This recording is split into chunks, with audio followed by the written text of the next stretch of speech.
വളരെ ശരിയാണ്. ജെറി ബ്രദറിനും കാര്യം മനസ്സിലായി. ആരാ പറഞ്ഞാൽ മനസ്സിലാവില്ല. വളരെ കൃത്യമാണ് താങ്കൾ പറഞ്ഞത്. ഇപ്പോൾ താങ്കൾക്ക് ഒന്നും തെളിയിക്കേണ്ട ആവശ്യമില്ല. കാരണം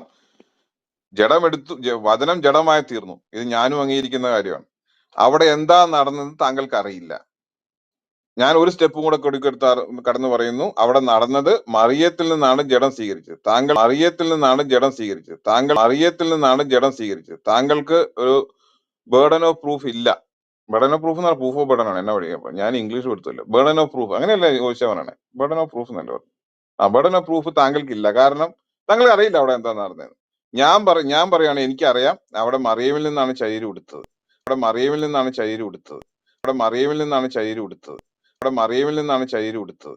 അപ്പൊ എന്റെ എന്റെ എനിക്ക് പൊന്നു സൗര, താങ്കൾ പറയുന്ന മറിയത്തിൽ നിന്ന് സഹോദരാ, ശരീരം എടുത്തു നിങ്ങൾ എന്ന് ഒരു പറഞ്ഞാൽ 5 പിന്നെ മിനിറ്റ് എന്തിനാണ് സംസാരിച്ച സൗര? ശേഷമാണ് ഞാൻ അല്ല മൈക്ക് എടുത്തത്. അല്ല സഹോദര, ജനപദർ താങ്കൾ പറയട്ടെ കരുതില്ലേ ആ, അജിബർ പറഞ്ഞു പറഞ്ഞു പറയട്ടെ. പറഞ്ഞു പറഞ്ഞു പറഞ്ഞു പറഞ്ഞു.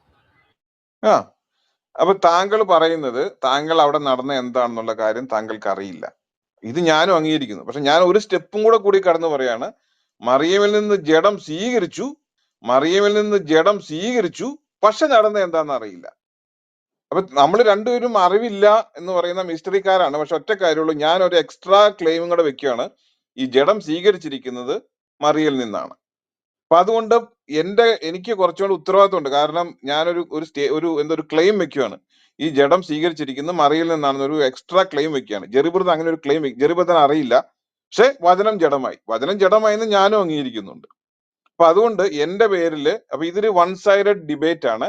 ഞാൻ എന്റെ പൊസിഷൻ ഡിഫെൻഡ് ചെയ്യാൻ തയ്യാറാണ്. ക്ലിയർ അല്ലേ? കഴിഞ്ഞോ? പറയുന്നു ജഡം ധരിച്ചു. അത് എങ്ങനെയാ ധരിച്ചതെന്ന് എനിക്കറിയില്ല. പക്ഷെ ഞാൻ പറഞ്ഞു, എന്റെ ഒരു അഹങ്കാരം കൊണ്ട് ഞാൻ പറയുന്നത് ഇത് മറിയമിൽ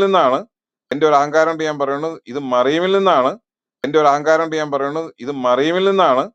അപ്പൊ ഞാന് ഇത് നിർഭാഗ്യവശാൽ ഇതിങ്ങനെ ആവർത്തിച്ച് പറയേണ്ടി വരുന്നതിൽ എനിക്ക് വളരെ വിഷമമുണ്ട്. അദ്ദേഹം പറയണം വചനം ജഡമായി തീർന്നു എന്ന് അദ്ദേഹം അംഗീകരിക്കുന്നു. എന്നിട്ട് അദ്ദേഹം പറയാണ് മറിയയിൽ നിന്ന് ശരീരം സ്വീകരിച്ചു.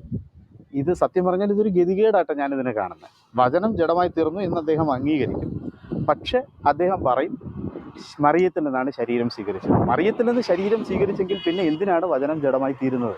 അതിൻ്റെ ആവശ്യമുണ്ടോ? അതിൻ്റെ ആവശ്യമുണ്ടോ? കാരണം മറിയത്തിൽ നിന്ന് ശരീരം എടുത്തിരിക്കുകയല്ലേ. അതോ പകുതി വചനവും പകുതി മറിയാണ്? അങ്ങനെയാണോ?